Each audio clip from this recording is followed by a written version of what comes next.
Assalamualaikum warahmatullahi wabarakatuh. Selamat pagi adik-adik semuanya. Bagaimana keadaan kalian hari ini? Semoga kalian tetap sehat-sehat saja dan tetap semangat walaupun belajarnya tetap masih di rumah ya.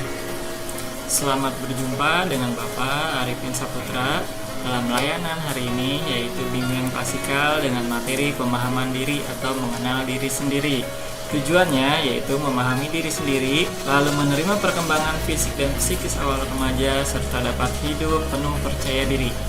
Baik, sebelum kita memulainya, terlebih dahulu kita berdoa menurut agama dan kepercayaan masing-masing. Berdoa mulai. Berdoa selesai. Baik, silakan kalian simak materi berikut ini. Nah, sebelum kita memulai melaksanakan materi, sedikit Bapak akan memberikan ice breaking. Oke. Ya, di sini ada berapa binatangkah? Ya, bisakah kalian menemukan lebih dari 10 binatang pada gambar di atas? Nah, ada berapa binatang? Bapak hitung ya. Oke, coba kalian perhatikan ada berapa binatang. Bapak hitung selama 10 detik.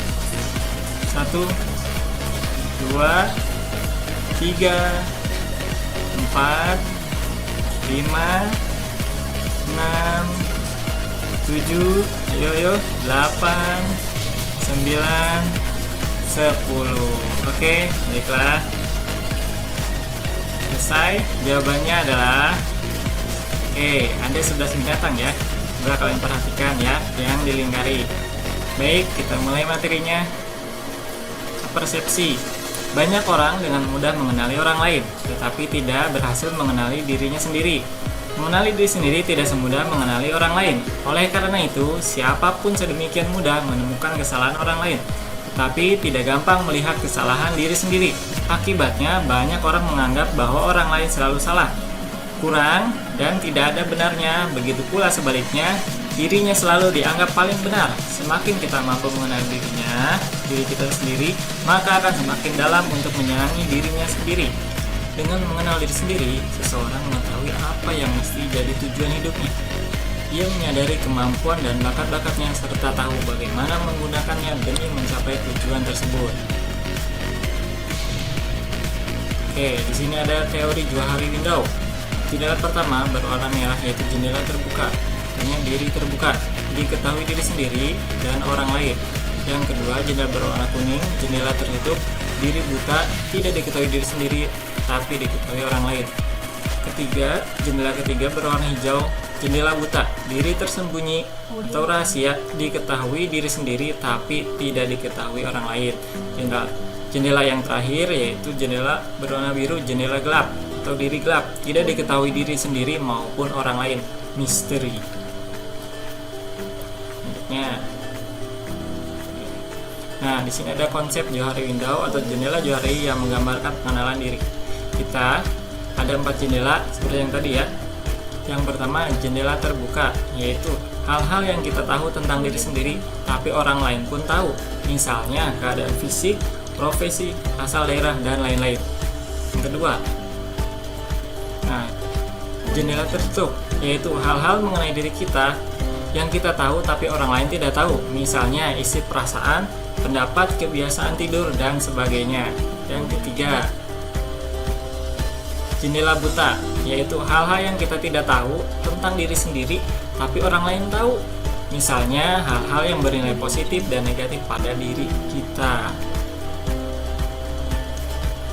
Selanjutnya, jendela gelap, atau jendela yang terakhir, hal-hal mengenai diri kita tapi kita sendiri pun maupun orang lain tidak tahu. Ini adalah wilayah misteri dalam kehidupan. Jadi intinya, jika kita ingin benar-benar mengetahui siapa diri kita, maka kita harus bisa membuka jendela tersebut selebar mungkin. Karena semakin kita membuka lebar jendela itu, maka kita akan semakin mengerti siapa diri kita. Ya, selanjutnya. Nah, bagaimana caranya? Cara kita agar bisa membuka jendela selebar mungkin. Yang pertama, terbuka kepada orang lain. Jangan tertutup atau munafik, ya. Yang kedua, bersikap apa adanya. Yang ketiga, mau menerima kritik dan saran. Dan yang terakhir yaitu berteman dengan siapa saja. Jangan suka pilih-pilih teman. Oke, selanjutnya. Nah, di sini ada contoh dua gambaran pribadi dari dua perempuan A dan B ya, berwarna merah dan berwarna biru. Nah, lihat. Oke. Nah, yang A adalah individu yang kurang memahami diri sendiri, tingkah lakunya terbatas, perasaannya kurang terbuka, kurang luas cara pandang dan variasi hidupnya.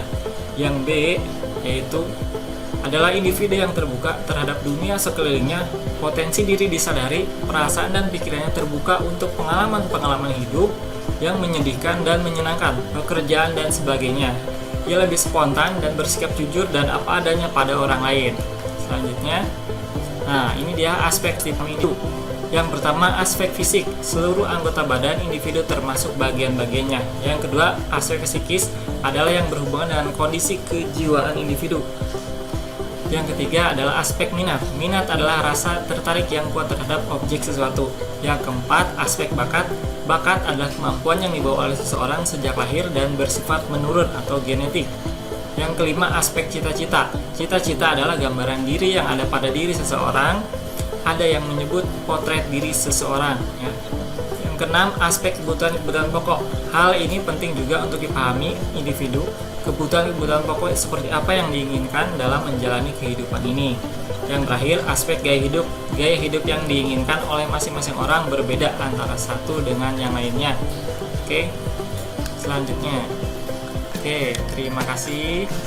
Baik, materi dari Bapak sudah selesai sampai di sini. Setelah kalian menyimak video ini, pasti kalian sudah sedikit mengenalkan diri kalian itu seperti apa dan bagaimana. Bapak harap kalian semua bisa lebih memahami diri kalian sendiri dan menerima diri sendiri, serta hidup dengan penuh percaya diri. Penjelasan dari Bapak hanya sedikit. Pesan dari Bapak, semoga kalian bisa belajar pula kepada keluarga dan teman-teman agar kalian bisa lebih memahami diri kalian sendiri. Selanjutnya, untuk tugas dan evaluasi akan Bapak kirimkan ke grup WhatsApp dan Bapak tunggu jawabannya ya. Yang terakhir, kita tutup tayangan ini dengan berdoa menurut agama dan kepercayaannya masing-masing. Berdoa mulai. Berdoa selesai. Terima kasih, sampai jumpa di layanan berikutnya.